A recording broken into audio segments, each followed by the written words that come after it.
everybody, and welcome to my channel. Thank you so much for passing by. Thank you so much for subscribing, and thank you very much for watching my videos. You are greatly appreciated. And judging from the topic or the caption, you guys can tell what I am about to speak on. Isn't this like the third or fourth video that I did about a dancehall artist, and I said that they should have took a page out of Alkaline's book? Now we're seeing the same situation with Cranium. I just did a video and I incorporated Cranium situation in it, and I spoke about a vlogger who was saying that he's not allowed to speak on artists. He's not allowed to credit other artists or commend them for their great work or give them any form of compliment without him being attacked by people who support a particular popular artist, dancehall artist that is. And today we're seeing the situation all over social media where Cranium himself came out and he spoke about the Caribbean Music Award that they gave him for Best R&B Artist, and they said that the award is not for him, it's actually for someone else. 1 week after, not the following day, not a few hours after, a whole week after. And they've said that he should have been given another award. I'm not going to name because I don't remember. However, he's saying that award that they're saying that he should have been given, that category does not exist on the Caribbean Music Award nomination. It does not exist. And so when we look into all of that situation, we are realizing what's taking place with one dancehall artist after the other. I've spoken on this, that had these artists not come in the game and they're playing safe, they're straddling the fence, they're being friendly with a lot of persons, trying to be so respectful, trying to be so cordial, trying to be everybody's bestie because they want to secure a fan base, they want to secure a name, they want their name to circulate in the algorithm, they want to be the hot topic, they want to be speaked about all day, every day, and they know that there are certain persons out there who can help them to gain traction. Had they not come in the game with that, then all that's taking place right now would not have been. Who remember when the Youth View Awards was about? I think I spoke about this years ago with another particular artist, and I said when the Youth View Award was given out in Jamaica, or was being held in Jamaica, they did so much to destroy Alkaline's reputation, his image. There was a particular time when Alkaline was nominated, I think around 9 times. He got 9, a total of 9 nominations over Vybz Kartel. And Alkaline did not get one. And it seemed as if they were doing a humiliation ritual. They wanted to embarrass Alkaline. They wanted to humiliate him by any means. And they would not stop. So they would nominate him year after year after year. And he would never be awarded anything. You would never got that award.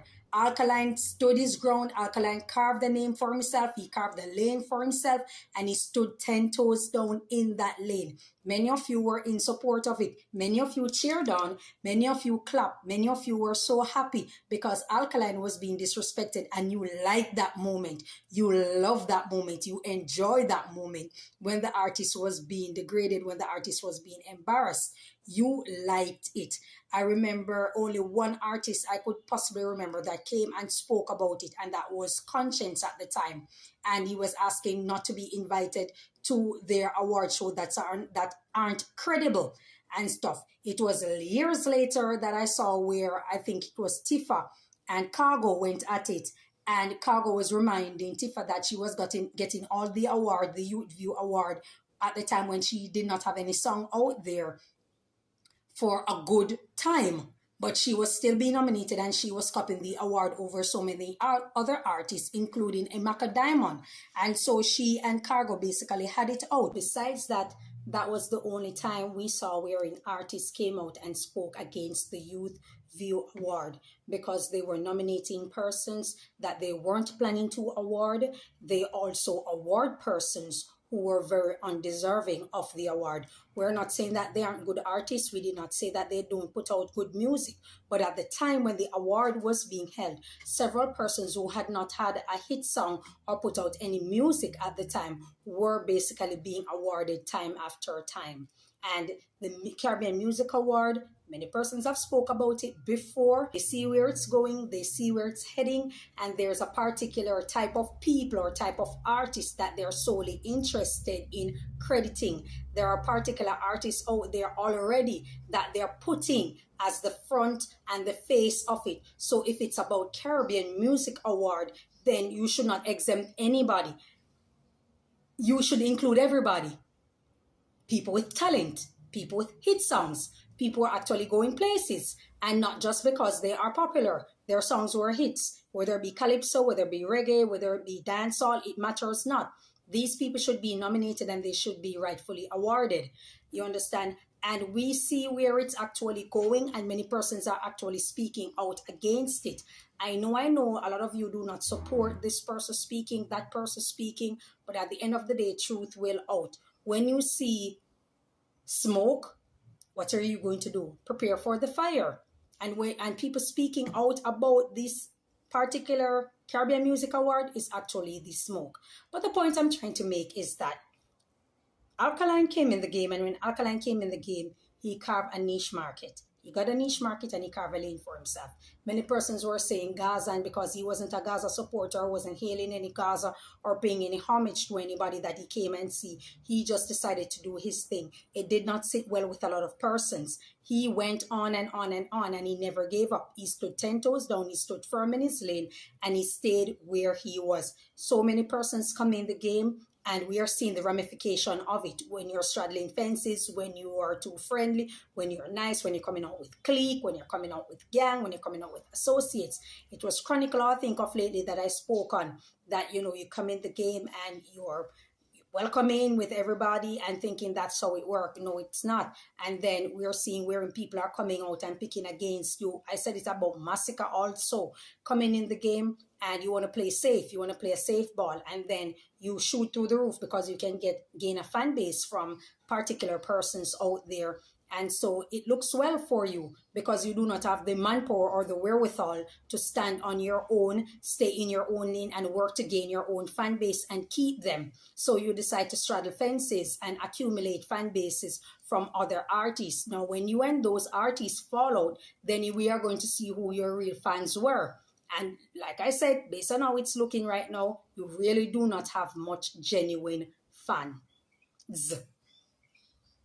And so had you guys took a page out of Alkaline's book and look into how this man move, how he strategizes himself, how he plans, how he stays and still is relevant in dancehall, still being talked about, his music is still playing, he is still relevant in dancehall. Had you guys take a page out of Alkaline's book, we would not have been here. I understand that for Cranium, it is difficult because he's an a foreign-based artist who pursues dancehall and is pushing dancehall.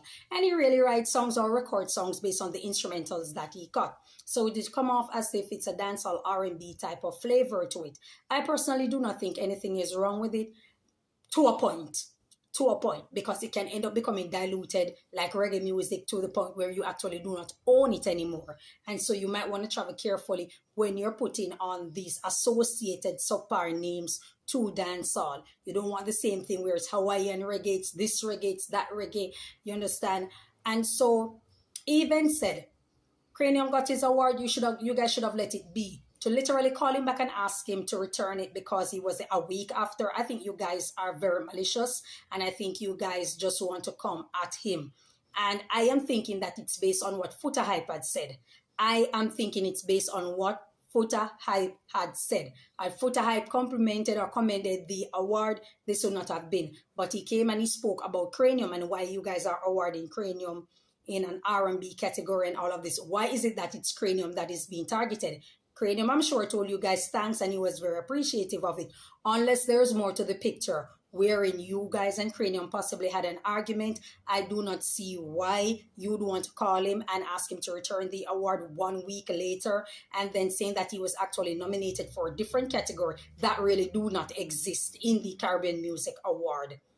And so looking at all of that, that's it for you. That's it for you. Had you guys take a page out of Alkaline book. I hope the new artists and the upcoming ones are learning as they go along and realize that power with this person, keeping friends with this person, being great associates, taking pictures on social media for relevancy to be talked about, you understand, does not get you there. It's actually when you create a niche market and you create a fan base for yourself that will forever be in support of you and stay with you and understand what you are about.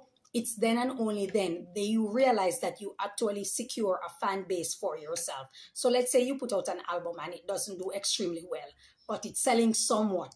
That's also an angle you can take and run with. You understand? People will stream your music also. You will get more bookings. You have a niche market and you carve a lane for yourself. The only person that I really see doing that right now as we speak after Alkaline was Chronic Law. He came with the 6 and it seemed as if there's some issues, they break off. But Chronic Law had a niche market wherein the type of message and the content that he puts out. You know, many persons saying that he's seemingly depression because he speak a lot about being betrayed, fake this, fake that, fake family, fake this, and all of these type of things. And that in and of itself is a lane. Many persons say that he's monotonous, but while being monotonous, having a lane for yourself says a lot. It's actually an angle. And you know, he may switch it up a little bit, but remember that he goes low in his tone and in the recording because of the type of message that he's sending in his music. He can't really go high pitch with it. And that's a niche for himself. And so he has to cater for it. So he's basically the only person I've seen doing that besides Alkaline. And so far, it has worked out so good for him. But I recommend that the upcoming artists, you guys do the same thing. Carveling, don't come up and just seeking relevance and seeking crowd favorite, crowd support, and all of these type of things by hailing everybody, just about everybody trying to play it safe, because it really do not work out for your benefit or for your advantage in the long run. That's all I have to say. Thank you very much for your time. Enjoy your day. God bless you. Bye-bye.